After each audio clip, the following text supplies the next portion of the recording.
We're live. Whatever. Yeah. It's micro wrestling. So I'm working out a deal with them, and they're going to be repping our belts, man. I'm pretty stoked. The belts are going to be bigger than them.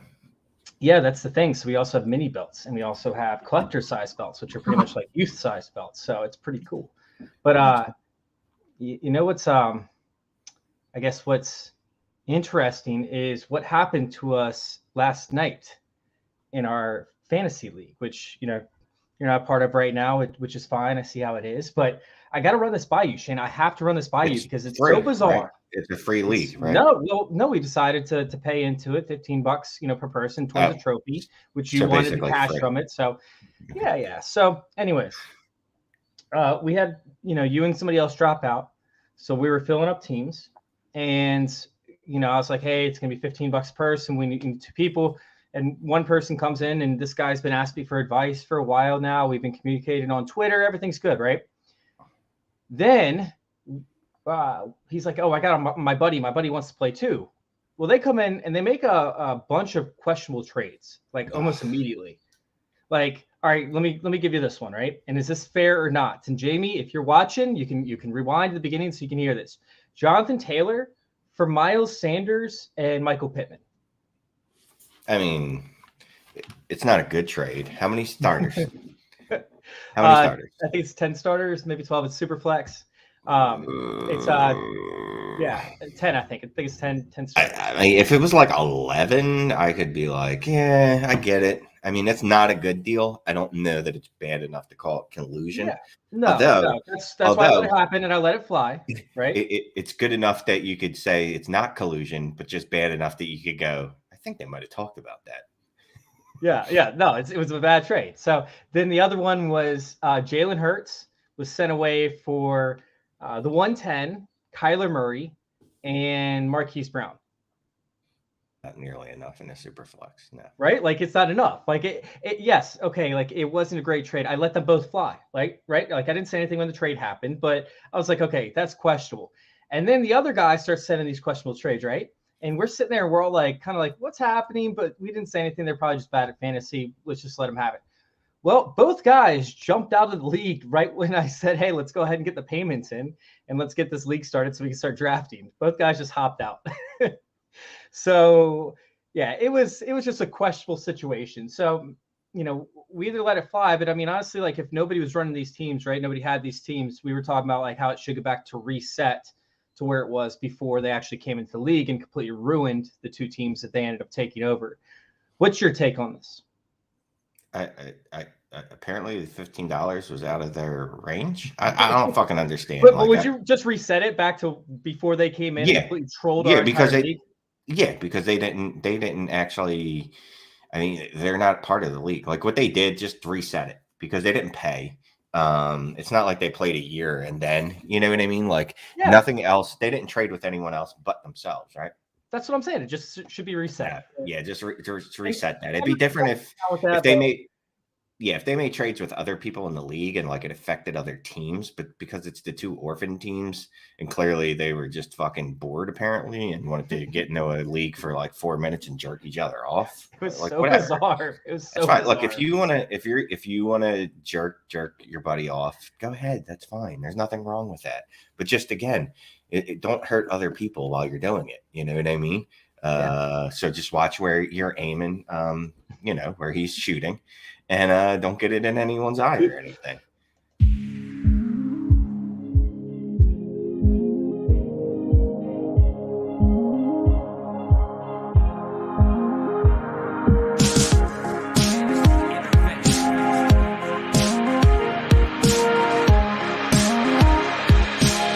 This is Fantasy Intervention.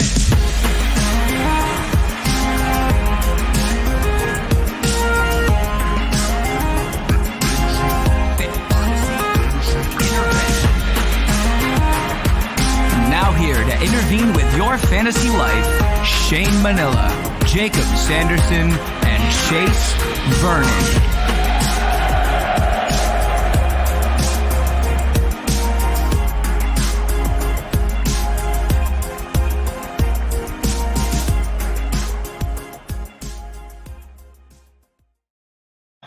Green night. something in my eye. We're just talking about jerking off, and then we cut. Something in my eye. I got something in my eye there. Oh my God. Shane's just crying because he's happy that it's just me and him tonight. What's going on, everybody? Welcome on in to Fantasy Intervention. You are joined, or I should say I am joined by at Shane is Worse over there on Twitter. This is where you guys can find him at Shane is Worse, and myself at FF_intervention. We've got a lot of stuff to talk about, Shane. I know you didn't look at the show sheet because I didn't even bother sending it to you, because why would I? Because you never look at it. But I got to be honest with you. Up until about 7, whenever you got around to DMing me and saying that it's just us, I was like, I don't know if we're actually having a fucking show tonight, because I haven't heard from anyone. Was it a little bit of a pre-show over there, Shane, before you got something in your eye? Got something in my eye. Oh, man, I'm excited for this episode, man. This is one of my favorite episodes of the year, where we just start breaking down the rookies, and everybody has like these over assumptions of what's going to happen versus what's happening versus what has happened in the past. And it all comes into one big explosion that ends up in Shane's eye. So I cannot wait to actually dive into this, let's just call it an erection of a time in our fantasy league during the off season. But let's start it out, Shane, real quick with what the fuck is happening with the quarterback situation. I mean, we were sure, right? 4 weeks ago, we were sure that we were going to have Bryce Young, right? And CJ Stroud as the 102 and the 103 in most rookie drafts outside of Bijan Robinson. Now it's sitting there, and I think every draft that I've been in outside of one, we've seen Anthony Richardson go at the 102. And it's even more bizarre in single quarterback leagues, by the way. Like Anthony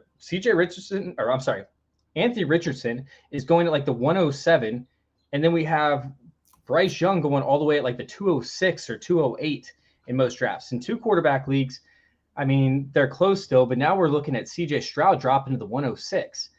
What's happening over here, Shane? Talk to me about how you feel regarding the quarterback situation, because I think you were probably the most confident that you would not move CJ Stroud out of your quarterback 2 for the rookie drafts. No, I'm still good with Bryce Young, CJ Stroud, and then AJ Richardson, Anthony Richardson. I don't know. I keep calling him AJ for some reason. I just called him AJ. I don't know why. So I did a DLF mock draft, and I put his name on the thing, and I put it as AJ Richardson. And luckily, it was like 3 days later, I decided, I was like, wait a minute, that's not right.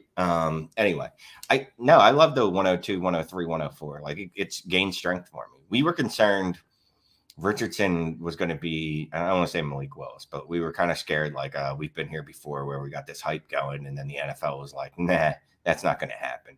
And then Stroud, when all the reports came out that he was apparently illiterate, we got worried that he might drop. Well, clearly, NFL not even remotely concerned with Young going 1, Stroud going 2, and Richardson going 4.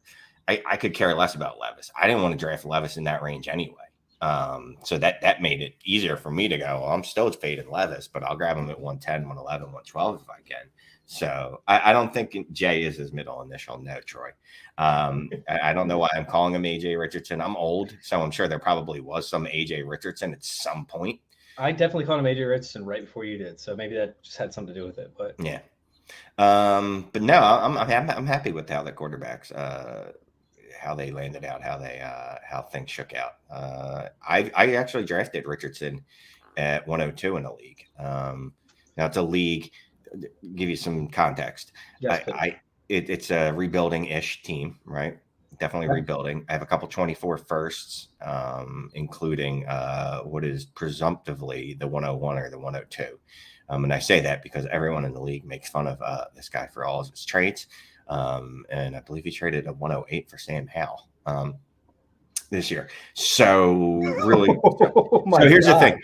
I miss on Anthony Richardson. There's a good chance that I can come back next year and go, all right, I'll get Caleb Williams or Drake May. Yeah, I mean, I don't know. It's a tough situation where it's like, hey, you want to believe in the upside, but I got CJ Stroud in 2 different drafts now at the 106. I think that's fallen too low. Like, is that too much of value to pass up? I have 4 starting quarterbacks in one league, and he's my 5th.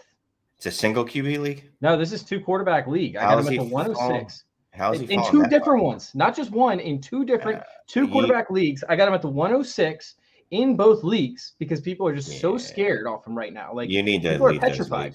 Those people are really not good at this. It's free money, but no, I'm dead serious, and it's not the only one. Like, we're seeing his ADP drop significantly. I think on Sleeper right now in 2 quarterback leagues, he's sitting at the 105 or 106 position for the ADP in 2 quarterback leagues. So I don't know, man. I think it's a lot more than what we're seeing from like the professionals that do this on an everyday basis. But the average fan is sitting there saying, "Hey, he's not worth it. Like, he's going to end up with the Texans." They didn't draft JSN like a lot of people hope that they would do. They really didn't add any significant weapons, right? I mean, he's going to have no wide receivers. So I do think it is a legitimate concern. Obviously, you don't see it that way whatsoever. Not even a little bit. I'm not worried at all. Not even a little bit. I love it. I love the landing spots. Like I said, it was good. Richardson got top 4 capital. He ended up where he ended up with a great coach to refine his skill set. So I really like it. And the Colts offensive line isn't bad-ish. They got JT back there, right? They've got our dude, who's our wide receiver, Michael Pittman, who I like, Alec Pierce, who was okay last year, and then they draft Josh Downs. So I'm fine. All right, so let's go to Hooker real quick. Where I take hookers anywhere I can get them. I just grab hookers. Walmart, especially. Walmart, whatever, man. Oh, discount man, red light special hookers. Even downtown Philly, though. Downtown Philly would be fine. It'd be like North Philly, Frankfurt, where it's questionable. Yeah, you don't. Those are the hookers that you kind of just want to be like, nah, I'm good.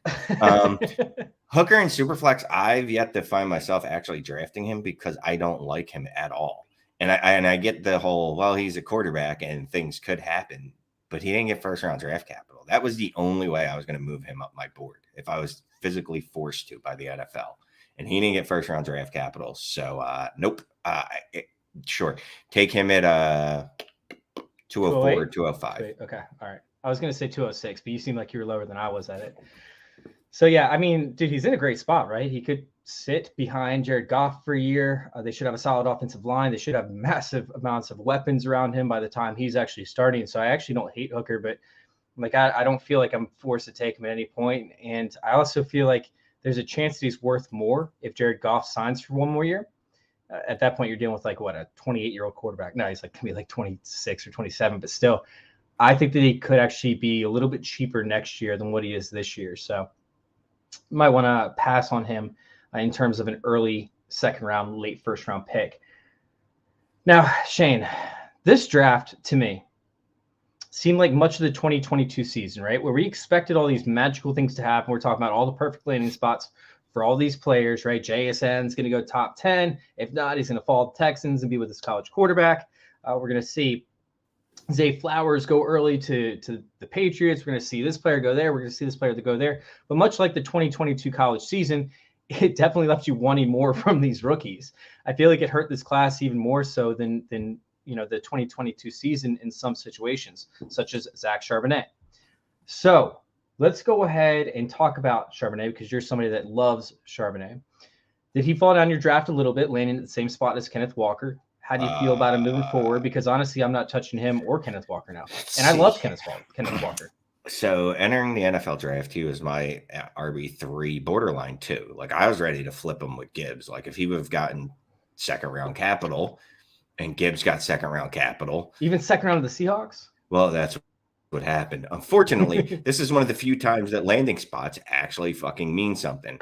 When you're a running back and you land on a roster with a running back that they just drafted in the second round of last year, who's a bell cow running back, he's dead to me. I'm not going to draft him and just hope for an injury because that's really what you need, right? You need an injury to Kem Walker, or you need the Seahawks to give about 50 opportunities a game to their running backs.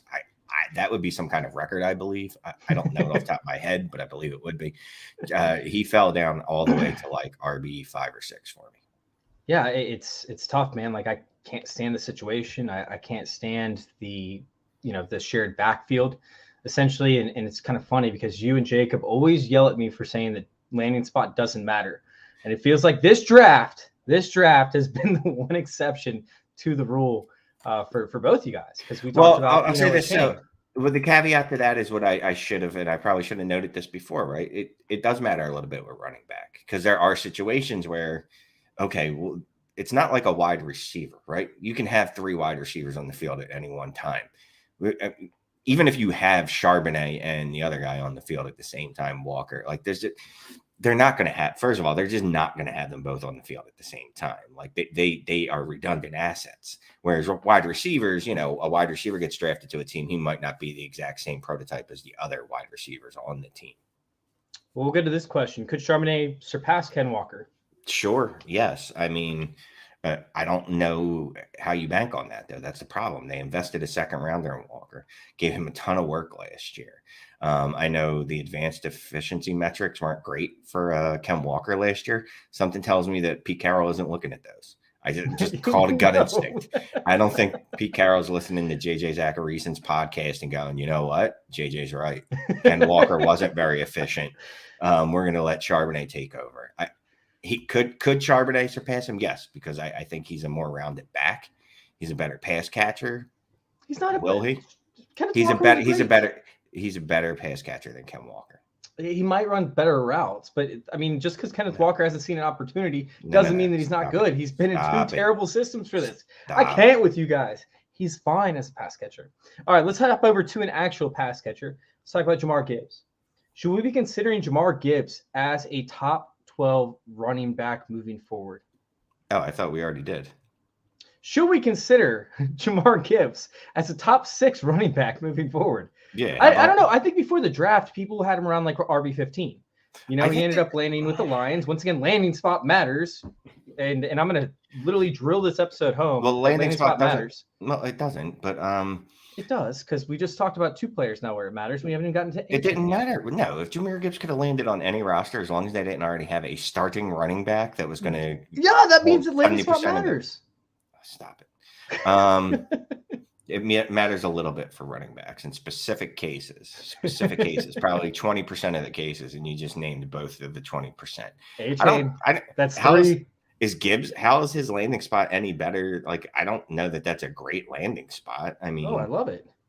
It's fine. It's fine. I mean, a great landing spot would be a spot that doesn't have what's his face on the team. Montgomery, exactly. What's his face is perfectly said, because Montgomery is absolute trash. He's just going to get goal line work. We're going to see receiving work go to Gibbs. And Gibbs, when he was on the field, was phenomenal. He was putting up massive amounts of fantasy points in limited work, right? Like his actual efficiency metrics were through the roof, and Gibbs could be not only healthier but better, essentially. And the Lions love him. But Lions ready to take him at 6 overall. It doesn't matter where Gibbs would have landed. That's the type of player we expected him to be anyway. You expect him to be efficient. You expect him to be a pass catcher. You expect him to be a weapon out of the backfield, all that stuff. It really didn't matter where he landed. I mean, he could have landed in Philadelphia. I would have been like, well, that's great. He could have landed in Kansas City. No, not Philly. Yeah. They don't pass the running back enough. They barely pass the running back. They don't pass their running backs because they did pass the ball to Kenny Gainwell. Kenny Gainwell's not that good. Kenny Gainwell's a beast. No. They had Miles Sanders as their starting back, and exactly, Dynasty Jacks. Landing spot breaks ties, definitely. That's fine. I don't know if it breaks ties in Zach Charbonnet's situation, but no. I mean, his landing spot was so bad that's what I mean. Like the landing, there's like historically bad. That's what I'm saying. This draft was so bad. This draft was literally the epitome when it comes to landing spots. Like I hated him. Okay. I hated Zay Flowers. I love where he landed. Why? He's going to be Devin Duvernay. You hate Devin Duvernay. He's not going to be Devin Duvernay. First of all, his production profile is far superior to what Devin Duvernay was, and he's a real wide receiver. He's Steve Smith Jr., senior, junior. Basically. Yeah, he's gonna have to compete for targets too. With Rashad Bateman and everyone has to compete for targets. That's how football works. Not if you're Rashad Bateman is not.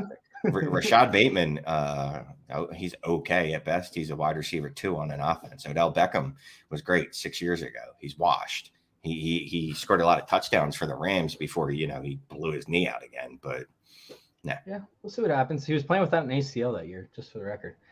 All right, let's hop over to a chain. I definitely want to talk about Devon Achane, who was my stud before the draft, who I got pretty much clowned nonstop for thinking that, he could be a first-round draft pick. This dude has all the speed. He fits the scheme perfectly for Miami. We were talking about it, earlier this week, or maybe it was during the draft. And, this is a guy that literally landed in the perfect spot, which I've been talking about Miami being the perfect spot for him this entire time. I think that he's an absolute steal in the first round, the late first round where he's going. Typically, it's been around 110 from what I've seen. I'm taking him at 107, 108 every time I get him. How do you feel about a Shane? Where's he landed for you? I mean, I haven't drafted him yet in any league. I haven't been able to do it, mostly because I haven't been able to bring myself to it. Troy, for the win in the comments. Who else competes for targets? Shane's hookers. Yes, they do. Oh, call back to an earlier part in the episode. Sex workers, Troy. Let's give them some respect. You were the one that said hookers to start at the show. Oh, that's right. It was a callback. My apologies. So anyways, you haven't drafted him yet. Where would you draft him? What would it take for him to fall to? I don't know. I mean, I have him above Charbonnet.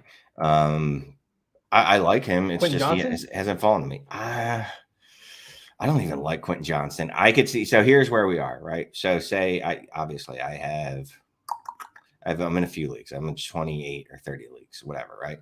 So let's say I have a bunch of 107s, 108s, 109s, and I see that I've gone a little heavy at one spot. Like, I've got a lot of Quentin Johnston here. Maybe I'll go, all right, let me flip it with some Devin Chain. But I got a feeling that it's going to flip between a lot of people. Yeah, I mean, hopefully he's going to be super efficient. I mean, that's kind of what you expect. Like you expect Miami to use him in a way that where he only gets 12 to 15 opportunities a game. Yeah, he's Elijah Mitchell plus. Right, but he should be efficient.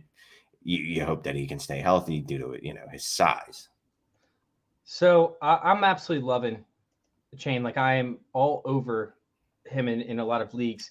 Let's bring up a couple players real quick because I mentioned Quentin Johnson. I'm just going to have you say this player or a Chain. Kendra Miller. Devin Chain. What about, let's do Jordan Addison. Jordan Addison. Oh, stop. Easy. JSN. No, I'm just kidding. What about Zay Flowers? Zay Flowers. Okay, so you're pretty much taking that second tier of wide receivers and even third tier to an extent of wide receivers. And then that's the start to your tier 3 running backs. And that's where he's actually lining up is the start to your tier 3. What about Dalton Kincaid? Dalton Kincaid. Mike Meyer? Is it a tight end premium? Sure. Tight end premium, I'm taking Michael Myers. Dun, dun, dun, dun, dun, dun, dun, dun. Laporta, who is now going at the early part of the second rounds. Okay. All right. If anybody else wants to throw anybody in there in the chat, let me know and we'll bring that one up. But let's go ahead and move on to wide receivers. In the meantime, man, I feel like all these wide receivers, they got mixed reviews for spots. We already talked about Zay Flowers, who should be playing that field stretcher role to start out his career. Maybe some gadget plays in between, but they got a new offensive coordinator. So although I did reference Devin Duvernay-esque role, this is a brand new offense. So it's likely not going to be that way. I was kind of being sarcastic to an extent. We have JSN, who landed with the Seahawks, and the Seahawks spent, high draft capital on Charbonnet, who we've already talked about. Kenneth Walker, they're expected to run the ball more, question mark. Meanwhile, they still have DK Metcalf and likely Tyler Lockett for at least another season, if not 2. Meanwhile, they didn't really add too much to the tight end position, but it just seems like there's a lot of targets that need to be satisfied, a lot of touches, I should say, that need to be satisfied in this offense. And it's not like they run a very fast pace of play. So with JSN, not the best opportunity, but also could end up being the top 5 wide receiver in 3 years from now. Meanwhile, we have guys like Jordan Addison, who got a good landing spot with Minnesota. He should take over a significant role. Quentin Johnson got a pretty good landing spot overall. Not the best, but also not the worst. Could end up taking snaps away from Gabriel Davis eventually. What are you doing with this wide receiver class, man? It seems like you're actually higher on this wide receiver class than I am following the draft. But how you feeling? I'm not. No, I mean, there's 4 wide receivers in this class that I like. And they all went in the first round. And like is a strong word. I like their capital. Okay. I like JSN. I like JSN regardless. Jordan Addison, he ended up in the first round. I like him again. Zay Flowers, I was always coming around on, and he was kind of like my wide receiver too, although it's fluid. Quentin Johnston. Didn't like, never gonna like, but he went in the first round. He's got first round draft capital, so I'm going to take that over any running back. I got third round draft capital. You know what I mean? So there's 4 wide receivers that like I said, I like. Just like there's 2, 3, like 4 running backs that I really like, and then there's 2 tight ends that I'm high on, and then 3 quarterbacks. So I love this class. Actually, I think this class is a lot better than people. It's not what we expected. It's not. You know what I mean? We expected absolutely type of draft that would reset leagues, rebuild rosters, and I don't think that's what it is, unless obviously you somehow got Bryce Young, Anthony Richardson, Jahmyr Gibbs, JSN, and like Bijan out of draft. Then you could rebuild your roster. You know, unfortunately, I don't know how you would pull that off, but I do have in one league the 101, the 103, 104, 105, 106, 107, 110, and 111. So I think I might be able to pull off something similar to that. But even that still doesn't feel great. What about like the Josh Downs, Jalen Hyatt? Like, I mean, you said Josh Downs was actually potentially a first-round pick the last time that we had this conversation. And he fell to the 3rd round, so he means nothing to me. He means less to me than some of the sex workers that I used to be friends with. What about Boutte? Boutte went to New England a lot earlier than people expected. How you feeling about him? No, he's trash. He's a trash can. Absolutely no reason to draft him. You're wasting draft picks if you're drafting wide receivers that were drafted in the 7th round, 6th round, 5th round, 4th round, generally the 3rd round too. What about some of these 2nd round receivers? 2nd round draft capital is great. I'll take a shot periodically on Cedric Tillman, on Jonathan Mingo, on Jaden Reed. I might even give in and draft some Rashee Rice. I might do it. I gave in and did it. I did it over Michael Mayer. I did. I'm not embarrassed to admit it. That. I did it. I did it in one league. I mean, I was stacked at tight end, and it wasn't tight end premium or anything. I had like TJ Hawkinson, and I want to say it was Goddard. And I was like, okay, I got to do this. I got to do it. I mean, if you're in that type of situation where you're just stacked tight end, and also this whole tight end class is stacked. There's so many tight ends that got great draft capital. I think more than what we expected, right? So, like, what about a Jonathan Mingo who has a chance to take over the Adam Thielen role when he leaves? Sure. Sure he could. I mean, I don't like Mingo. Like, whatever. He's a big-bodied receiver that didn't produce in college. Whatever. Greg Mongelio. Oh God, I can't speak English. He says that Mingo, Kendre, and Charbonnet all greater than a chain. Not my book. No way in the world I'm going to take Mingo over him. Kendre, I could argue. I could see doing it. Charbonnet, look, I love Charbonnet. But you can't ignore the fact that he's on a roster with a guy that was 250 touches last year. Like, where's the workload going to come from? Right, it's pretty important for a running back. And Charbonnet's not the type of like a player like a chain. Say a chain landed in Seattle with Ken Walker, I could go, you know what, 3rd down back. I'm sure he'll get some work, you know, on 2-minute drills, things like that. Like, he's still going to be useful, and he's very different fundamentally from Ken Walker. Like, there could be a role specific to him. I don't see that for Charbonnet. All right, so Dynasty Jacks, what's going on, man? He's been all in the chat tonight. Thanks for joining us. The 111 or 2025 first in Superflex. Oh, I wasn't listening. What? the 111 or the 25 first in Superflex. 25 first, man. Yeah, at the 111, anything past like the 108, 110 maybe, I think I'm trading out of this draft. Likely looking for a 2024 first, but a 2025 first ain't a bad consolation prize. And here's the thing. Look, I know 2025 feels forever, right? But think about what you've been doing in these drafts that you've already had, rookie drafts. If you have 24 picks, you could have used them to move into this draft, which I've done. So, you know, next year at this time, 25 picks are going to be the same thing. And then there'll be people looking to buy them. So if you want to start buying them now, yeah, I like that. Fine. And Fly Meatwad brings up, wonder if Mingo gets a Pittman-like role from Reich. I mean, the thing is I feel like Pittman had a far better profile than what Mingo has. Mingo's like a poor man's version of that. And it's, you know, you're not going to get the same production from a lesser player at a position of difficulty. Like, you know, if it's like a slot guy, you know, like they can work into that role. They can find ways to take advantage of that. Depends on how the coach uses them. With the role that's very rudimentary, right? Like a generic alpha receiver.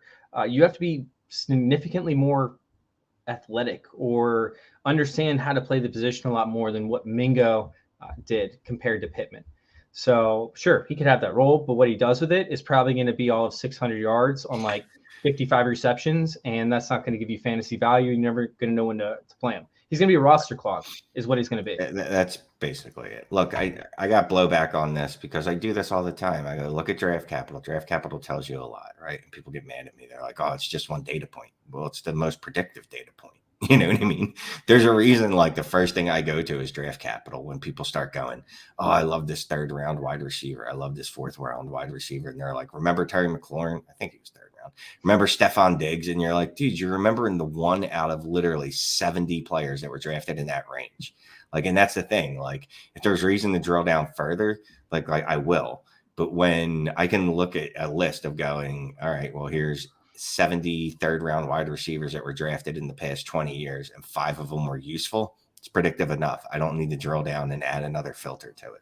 And most of them end up having some sort of issue in school, such as like Tyreek Hill or whatever the case was. Like there's reasons why they didn't produce.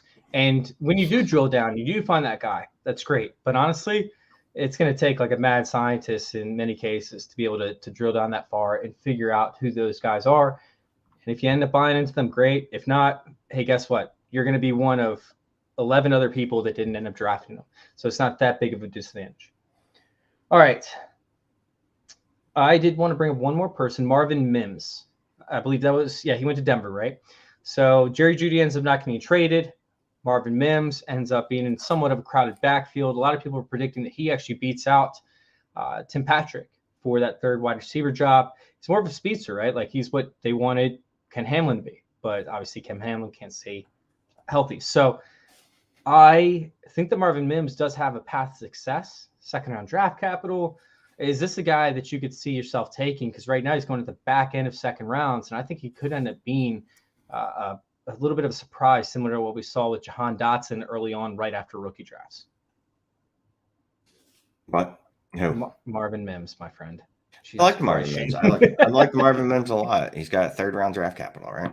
Or did he go late 2nd? I think he was late 2nd. Late 2nd. Yeah, he went a little later. Last pick of the 2nd. Yeah, round. I really wanted him to have high. Like I was shooting for, praying for day 1 capital. Like I know that was outside the realm, but like day 2 capital, like round 2 early would have made me feel better. He is a wide receiver I like though, but he's another one. Like every time I've had a chance to draft him, I go, I'll just take the running back that's available here instead. All right. Let's see real quick. What does Barkley, and I'm assuming this is what you're asking me to respond to, Jamie. What is Barkley's trade value in a 10-team start 8? Real quick side question before we move on to the tight end position. Saquon? Yeah. Whatever you can get for him. Start 8. I mean, unless I can get I mean, that is such a tough question to answer. I don't know if I've ever played in a 10-team start 8 league. I mean, so all right, you know how valuable superstars or elite players are in a 12-team start 9 or in a 12-team start 10? All right, amplify that by another 25%. One player is that much more, has that much more of an outsized impact on your roster. I don't know. I'd have to get Chris Olave. I'd have to get Garrett Wilson. I'd have to get AJ Brown. Like that's the only way I'm moving them is if I'm getting the same type of player, but at another position.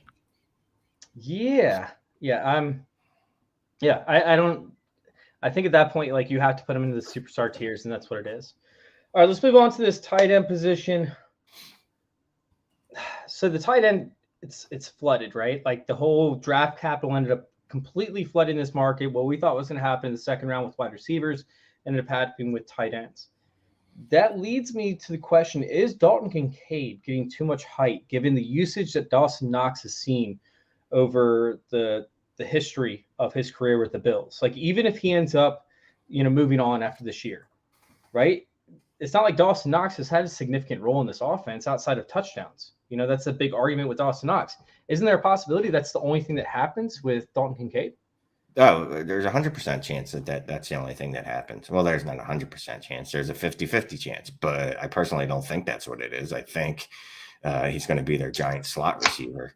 I'm sorry, Khalil Shakir ain't it. Gabe Davis ain't it. They need a legitimate second weapon on that offense, and that's what I think Kincaid's going to be. This allows them to play some 12 personnel, even though one of those 12 is not going to be an actual tight end. It's going to be a giant slot receiver. Kincaid. He's really good. So I'm obviously all in on him. I've been drafting him in the first round of super flexes. Well, you are all in on him, but is there any kind of hesitancy with his injury history? And if the injuries don't apply at all, obviously you're not drafting because of injuries, right? Like you're not saying, oh my God, I cannot draft him because of his injury history. But I mean, he's had concerns, right, with his back and whatnot, that he might not be able to play full seasons or might not be able to hold up, similar to what we've seen, even like a trash version of Mark Andrews. No, something you could. No, you're not even thinking about that. Not that concerned. Not that concerned. Yeah, for me, I mean, I'm a little bit more concerned than you are. I think that Dawson Knox and Dalton Kincaid are somewhat similar players, although Dalton Kincaid is a better player. The injury history, Dawson Knox has never really had that. So obviously that throws a little wrench into things as well. I'm not taking Dalton Kincaid unless he makes it to me at 201. But when I've seen him going at 108, 109, that's just too rich for my blood for a tight end position, especially non-tight end premium leagues. I mean, if it's super flex, if it's a tight end premium, sure. Yeah, that's what I'm saying. Non-tight end premium leagues, especially, I'm out. Tight end premium, maybe the 110, but honestly, there's just so many players I like better. If I'm sitting there with Charbonnet on the board and I don't know, any one of these other Quentin Johnson, I'll probably take Dalton Kincaid. But outside of that, I'm going typically a different direction. Let's talk about Musgrave, Laporta, and Meyer. I've been drafting Meyer. I've got him in like 3 drafts now, which is amazing because I wasn't especially super high on him before the draft. I love his landing spot. He got second day capital, right? Yep. I know he was the 3rd tight end off the board because the Lions were just kept drafting guys over drafting people. It was so bizarre. Every spot they're like, we got all this draft capital. You know what we're going to do? We're going to overdraft every player. You want running back at 12? We're going to take an off-ball linebacker that's not that good at like 18 or whatever it was. All right. Like, guys, so not for nothing. You could have not traded back and gotten Bijan at 6 if you wanted a running back. They said they would have taken Gibbs at 6 over Bijan. All right, well, then they're drunk. They're just drunk. You're drunk, Detroit. Go home and put the guns away while you're at it. I don't know what I was talking about. I like Meyer. I like where Meyer is. Laporta short. Here's my problem with Laporta, right? Didn't we just do this with TJ Hawkinson there and it didn't work? I mean, he was okay, but he dealt with injuries, and then they used him as a blocking tight end way too often. So Laporta's not going to be blocking. Why? Because he's not a good blocker, and he's undersized. He's like 243 or something. So they're going to use him correctly, whereas they decided for some reason TJ Hawkinson, who was the far superior tight end prospect, and as a receiver, a far better receiver than Laporta, they're going to use this guy correctly when they didn't do it with the better athlete and the better pass catcher. Well, the issue was Hawkinson's route tree and understanding of the offense, but also they were dealing with significant offensive line injuries, similar to like when the San Francisco 49ers used George Kittle as a blocker because they had injuries at the right tackle. Like they needed him to block, so they had him in as a blocker. Same thing with Hawkinson, because Hawkinson is a superior blocker. When he went to the Vikings, they didn't need him to block, so they ended up sending him out on routes. But Hawkinson still had good games with the Lions. It's just when the offensive line was healthy, which is very rare. Laporta, they will never ask Laporta to block, regardless if the offensive line is healthy or not. The issue would be if he actually sees the field or not, and if he's in as an H-back versus like a tight end. Here's the thing. Anytime you start hearing people described as an H-back for a tight end, that has never worked out since fucking the guy John in Indianapolis. With the Titans. That didn't work. Who was the guy in Indianapolis? I don't even remember now. Jesus Christ. How long were we talking? Back when Manning was there. I don't remember. It was a white guy. Who that halfback was, or their fullback. Yeah, no idea. I'll let you look that up. For me, I mean, I think somebody that's getting undervalued is Musgrave. Like he's a guy that can step into immediate role as well. They're going to need him. They got a bunch of young players. He's still young, of course, but he's going to see the snaps. What was a little bit concerning was they ended up spending a draft pick on Kraft slightly later, like a round or two later, which is another young tight end. Last time we saw this happen, I think it was with two teams. It was with the Patriots, who drafted Ossie and Dalton Keene, was it? And then we saw it with Sternberger and somebody else for the Packers. Obviously, that was a little bit of a different regime. Aaron Rodgers doesn't like rookies or doesn't like passing rookies as often, unless their name is Christian Watson. I think that this could be a perfect landing spot for Musgrave, though. Like I said, it's concerning, but I think it could end up well. I think all three are right in the same tier for me, and honestly, I'll take any one of those three at like the 204. That's where they fall for me. Yeah, I'm just look. I like you were saying, they drafted two tight ends. It makes me a little weary. Like I have a history, and I'm sure lots of people do. I have a history. Jason comes in, by the way. Dallas Clark. Perfect. That's who it was. Dallas Clark. That's the last H-back that was successful in the NFL, by the way, and that was in 1986. Peyton was not in the league in 1986, bro. Oh, okay, my God. Maybe not, but you know what I mean. It was a long time ago. It was like 20 years ago, the last time an H-back, someone used the word H-back to describe a tight end, and it went well. I mean, does who's check count? Not for fantasy purposes. Yeah, for real football purposes, I'll say both of those guys are essential to their team. I guess they are. They're used like they are. I think the 49ers would be absolutely fine if they never threw another pass Juszczyk's way, but whatever. Where did that fullback go? Do you know off the top of your head? There is Hunter Luepke. That dude's supposed to be insane. I want to look him up after the show. I'm not going to do it to you guys right now because obviously we got to keep it moving. Let's go ahead and jump into before I do, DeAndre Washington. What the hell is happening over there with the Steelers? Are we going back to like the days where they employ like two tight ends where they have like one that's slightly younger than the other and it just screws up both players' fantasy value in terms of Pat Freiermuth and Darnell Washington? Nah, I mean, I think Washington, unfortunately, might just be an extra lineman there. Again, they might run 12, but Washington's a superior blocker. And when you do that with him on the field, then you could run or pass, and you're not obviously as predictive or predictable if when you put like two blocking tight ends or two receiving tight ends out there. And it's kind of like, oh yeah, you got 12. You're definitely going to be running here when you've got two guys that are H-backs out there. I'm a little disappointed because I was hoping. I mean, his medicals didn't come back clear, right? Like that was part of the thing. Like, to me, he's kind of like this George Kittle hope where he didn't have a lot of production in college, but he's so athletic that maybe no. Yeah. All right, let's hop on to our biggest risers. So for you, following the draft, which player might have not been on your radar before, but is 100% on your radar now? I'm trying to think of a player that wasn't on my radar. Jaden Reed.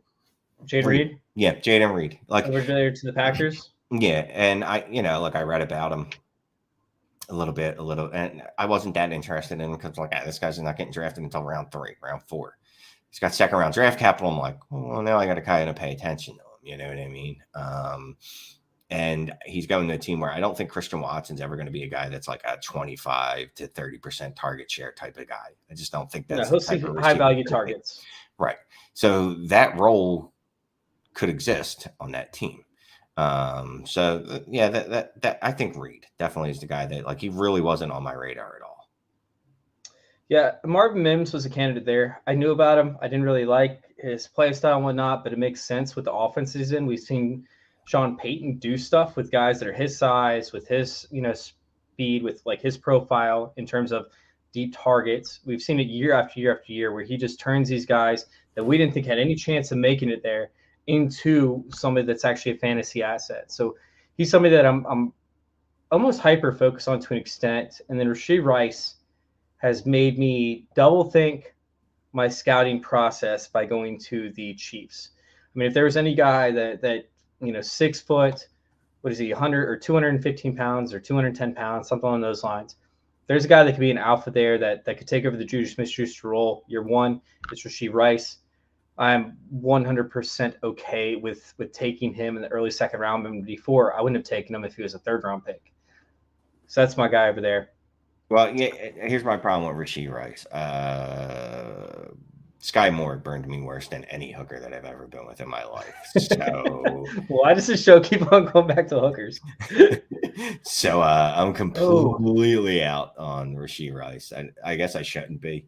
You shouldn't do that, right? You shouldn't be like, well, they burned me last year. But the Chiefs have this annoying habit of outside of Tyreek Hill absolutely hitting on him. Chris Cooley was a good one. That's right. Greg. Yeah, Chris Cooley, by the way, Greg. You nailed this one.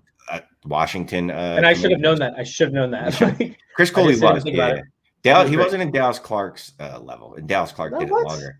Dallas Clark did it longer, and he was better. But Chris Cooley was good. Chris Cooley was definitely a player as a Eagles fan that I didn't like, but was like, oh, I'd love him on my team.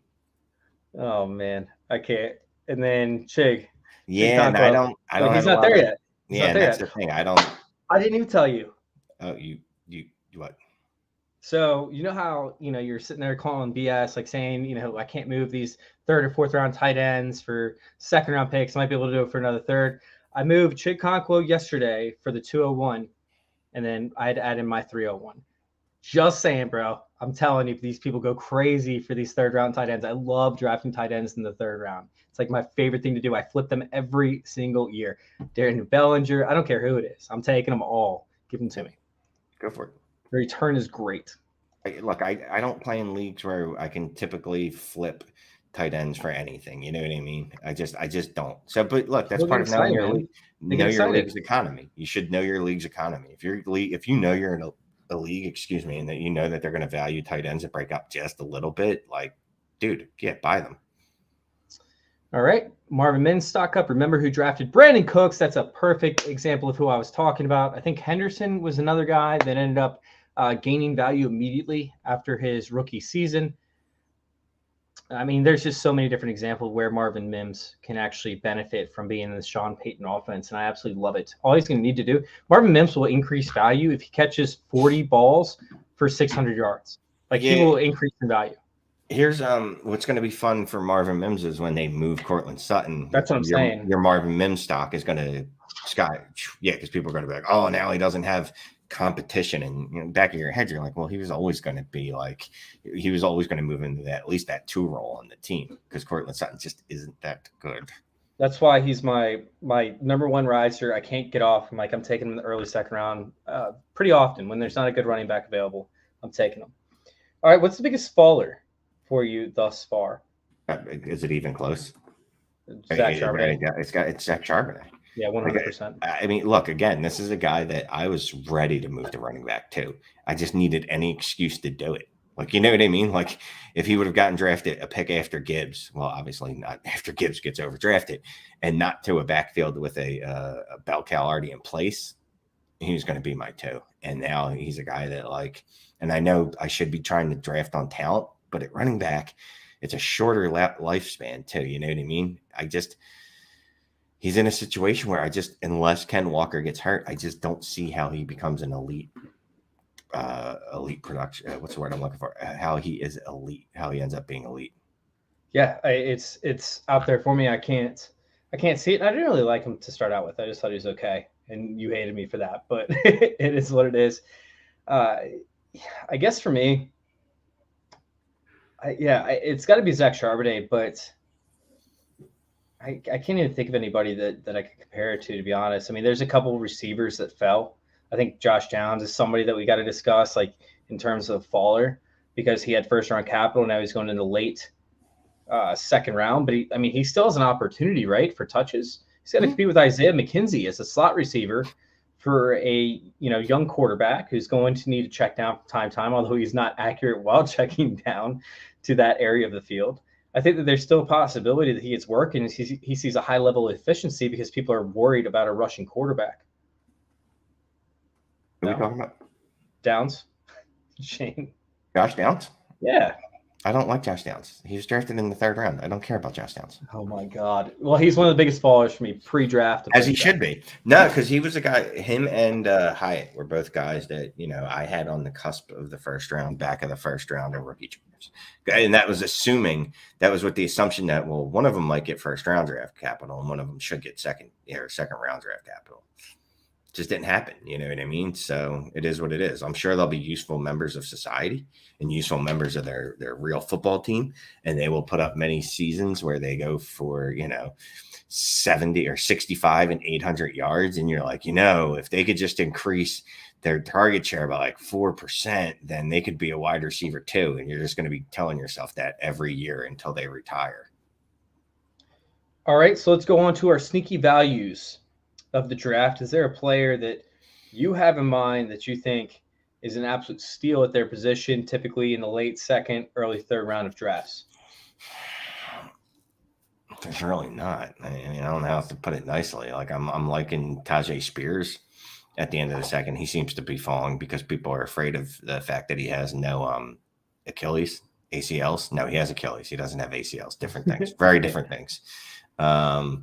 Spears is a guy I keep grabbing because look, he's still the same guy we like. Like I don't care if he doesn't have any ACLs. Apparently, you can't tear what you don't have, right? So fuck it.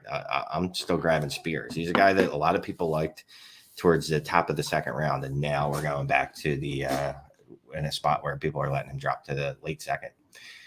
Kendre Miller, if they can get him in the early to mid 2nd, I like that a lot. Yeah, that's a solid one as well. I'm not a big fan of his athletic profile, but I'll take it. Michael Wilson for me is somebody that I think needs to be on radars. I didn't like him that much of his prospect. After he came with his combine, I was like, okay, I can see how it could work. We're talking about a guy with like a tremendous amount of agility, somebody that could play like a poor man's like Drake London-esque style of football where he can get separation in short yardage areas of the field.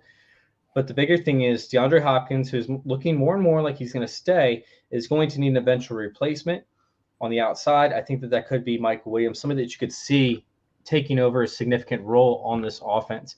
Dude's 6'3", 216 pounds. He ran like a 4.58 Kundril. The dude's quick, right? He's great with his feet. He's somebody that they could see a role this year. Regardless, he's going to see snaps, right? Like he's going to see snaps outside of Rondale Moore, Marquise Brown, and DeAndre Hopkins. And all 3 of those guys have had issues staying healthy. So he's going to see snaps at some point in the season. I just don't see how he loses value between now and this point next year. So he's somebody that I'm drafting in like the late 3rd, early 4th round of rookie drafts. Absolutely love it. All right. Last but not least, what's a guy you won't touch, but who you liked, but their value is just too high now? It's reaching too far. It's going too early. You liked him before the draft, but it's just too much. I like Roschon Johnson. People are still high on him. The problem I have with it is that he went in the 4th round. He's a guy that I needed to go in the 2nd or 3rd round to look past the non-production. And yes, he was behind Bijan Robinson. So there's obviously reasons that he didn't produce, but he didn't produce. He was efficient. I think he averaged some ungodly number. And when he touched the ball, look, he was efficient. I'll say that. But Roschon Johnson, I needed him to get that 3rd round capital at worst. He gets 4th round capital, I'm out, because those are the guys that get ethered. And yeah, you can give me the Dameon Pierce didn't get ethered this year. Good for you. Isaiah Pacheco, again, you're naming outliers. You know what I mean? Think about Tyler Algier. Like, the dude's coming off a 1,000-yard season, and the Falcons gonna fucking replace him quick enough. That's so bizarre. Dude, get off our roster, bitch. You are now a bench warmer. Can you be a gunner? So it's really Roschon for me. I really want to like Roschon. And I think he's a guy that if he gets the opportunity, he's going to produce. It's just that's not going to buy him any security in the league. Yeah, I couldn't agree with that more. 100% Roschon was somebody that I was looking forward to taking in the early 2nd. He's now fallen. For me, it's Dalton Kincaid. I think that he's just gotten too rich for my blood. I don't trust the injury history. I don't trust the offense. I don't trust his blocking ability. And although you brought up the fact that he could be a big slot, it's still something as to where it's a new route tree that he has to run. It's new system. It's new offense. Sure, he could get the red zone touches. and those looks in the end zone. But man, that's like you're asking for a lot of things to go right when a lot of things for the player in this position on this team coming out of college with his profile hasn't been able to achieve. I mean, it just reminds me of Mike Gesicki all over again. So that's somebody that I just think is going a little bit too high for my taste. With that being said, Shane, this was a painless episode. We're pretty much done. Sorry. We're out of here. I wanted more pain. I was into the BDSM. Sorry. Oh, man. All right, let's go ahead and get out of here, Shane. Where can we find you? And if anybody has any questions, get them in now. Yeah, I'm not going to answer those questions. I got shit to do. But no, you know where to find me. Dynasty Trades HQ, Dynasty Trades in 5. Check out the YouTube channel. Subscribe to the podcast. One's got a YouTube, one's got a podcast. You can figure it out. Okay, HQ is the podcast. Go subscribe to that. Trades in 5 is the YouTube. Go subscribe to that. And then come on Tuesdays and throw some super chats at us because those are fun. And then writing at DLF. Hey, make sure you guys hit subscribe on ours as well because you can find Shane here. Make sure you guys hit that subscribe button, please. It goes a long way. Hit the likes, leave any comments, concerns, or questions in there for us, and we will make sure we get to them. Before I get out of here, do you have any early thoughts on the 2024 class? From what I've gathered, it's going to be very top heavy. We're excited for that top half. Outside of that, I don't know if there's much depth. Shane, do you agree, disagree? I mean, right off the bat, we got Caleb Williams and Drake May. I don't think we're going to have 3 quarterbacks. We could have 3 quarterbacks going the first again. Marvin Harrison Jr. It's going to be a fine class. Here's the thing. All these classes are, except for very few and far between, there have been classes where it's like, Jesus Christ, everyone's bad. But we thought that last year. We thought that about 2022. And by the time the draft rolled around, I was like, oh, I think I actually like these players. I'm ashamed of myself. It'll be a fine class. More important than the actual people in the class is having the picks, because the picks are fungible, the picks are movable, the picks are assets that are liquid that you can move. Couldn't agree more. And you guys can go check out all my content over there at FF_intervention. Oh, man, I'm excited with everything going on. We started up our Instagram. I've been posting on Instagram, not as much as I'd like to, but we're going to pick that up as the season comes along. You're going to see a lot more shorts coming through this channel as well with some clips from our shows. If you guys ended up missing them, be sure to check back and see if there's any clips that come out between this week and next week of our show that have an actual impact on your fantasy football life. With that being said, thank you guys for being here. Thank you guys for listening. Thank you guys for commenting as well. This was a very active episode. We really enjoyed it. Can't wait to do next week. Thank you guys for letting us intervene with your fantasy football life. We're out.